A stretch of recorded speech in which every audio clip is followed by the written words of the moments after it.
Hello mga misis! Ayan! So, tingnan nyo naman.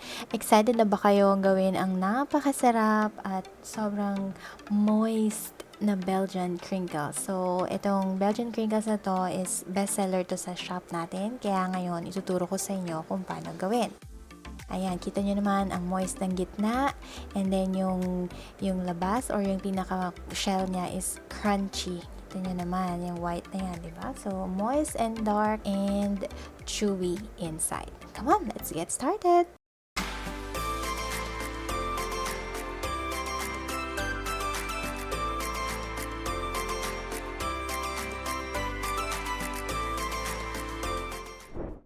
Okay, so ngayon, pisahan natin sa ating mga ingredients. So, we have 358 grams na white sugar and 77 grams cocoa powder. Kailangan nyo yung dark alkalize cocoa powder para ma-achieve niyo yung napakasarap na Belgian crinkles. And then we need 105 grams na vegetable oil or canola oil. You can use that. Next, we have 4 pieces na eggs. So, we need large eggs and 5 grams vanilla. So, this is a pure vanilla extract I use para mas masarap. Okay, and then we need 3 grams iodized salt. Yan, we need 335 grams all-purpose flour. Kailangan sifted to. And also, baking powder. We need 6 grams. And syempre, kailangan natin ng powdered sugar. You need 188 grams for coating. Okay, so sa mga materials natin or tools, kailangan natin ng rubber spatula na sturdy. Okay, kasi heavy yung mixture natin and also kailangan natin ng whisk. So now, let's mix the ingredients. Ayan. Let's mix sugar and cocoa powder. Whisk nyo lang yan together to incorporate well. Ayan. And then, let's add our vegetable oil. Whisk lang din natin para ma-incorporate natin sila sa bawat isa. Okay, importante kasi ma-mix natin ang bawat ingredients ng mabuti. Pero, lagi nating tatandaan, huwag natin i-overmix. Lalo na sa crinkles na to. Okay, so yan yung number 1 tip ko sa inyo para hindi matigas ang inyong crinkles. Okay, so sa mixture na to, dapat yung consistency niya, okay, at this point, sandy. Okay, sandy and moist pa rin ang ating mixture. Ayan. So, at this stage, i-add ko ang ating salt. Okay, ating iodized salt. I-add na natin yan. Okay, so at this point, ginagamit ko na ang ating spatula. So, pero, kita nyo naman, pag hinalo ko, fold lang, cut and fold lang. Hindi ko siya hinahalo ng halo na parang titimpla tayo ng kape, diba? Okay, so at this point, kita nyo naman, sandy yung ating mixture. Kailangan ganyan yan, okay? I-maintain nyo.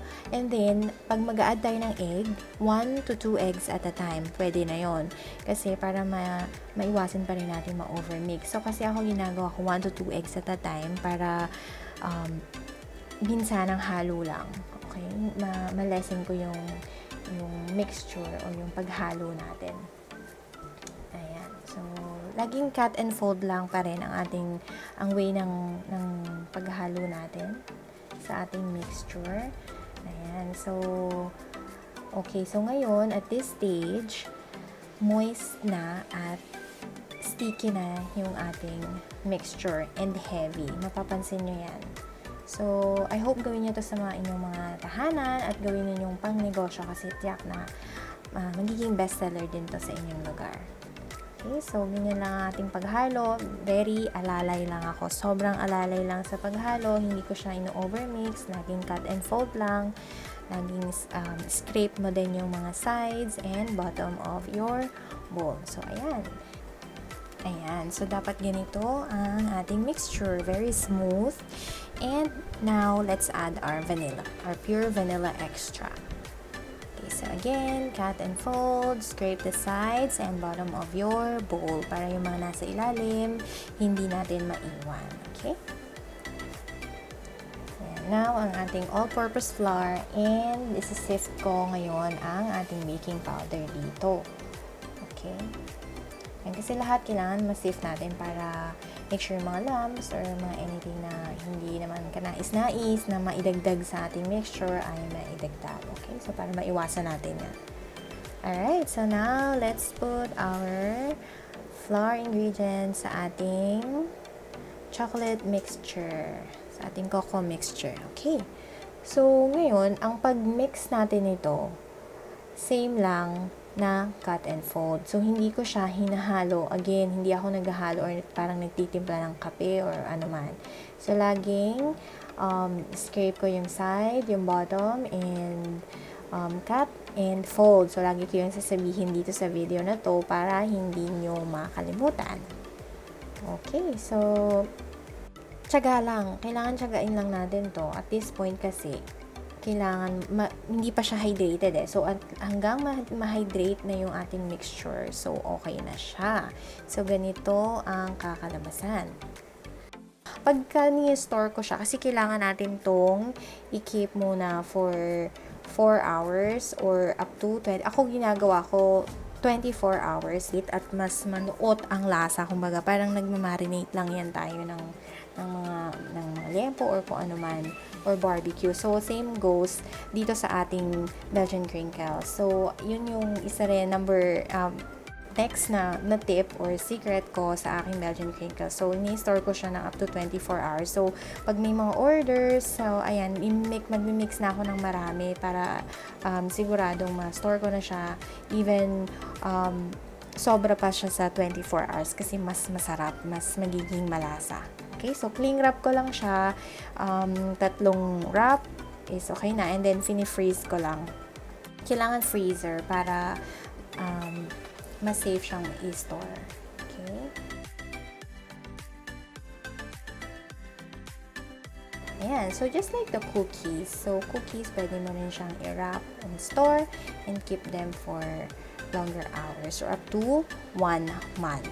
Okay, so ayan, safe tong i-store sa freezer. Basta freezer lang. Make sure na naka-freeze for up to 1 month. Okay, so, ganito ko siya binabalot, nirap, pahaba, kasi mas madali ko siyang nakakat. Okay, so madali siyang ikat eh, kasi ang pag-cut ko dito, ang pag-weigh ko is 35 grams each. So, ayun, mas madali ko siyang nakakat pag ganitong shape at pahaba siya. Mas easier. Okay, another tip para sa inyo, para mapadali ang ating mga trabaho. Okay, so now, let's store this mixture.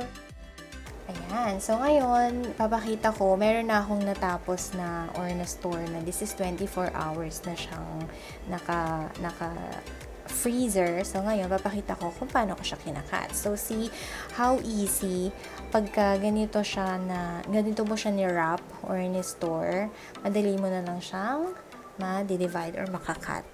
Okay, so I use dough cutter.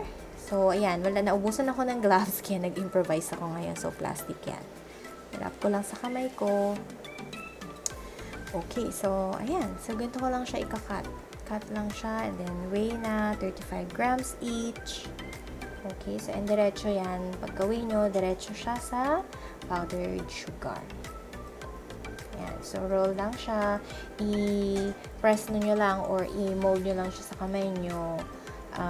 Para maging bald or bilog. So, actually, ako, hindi ko na masyadong minomold siya na bilog na bilog. Okay naman na siya.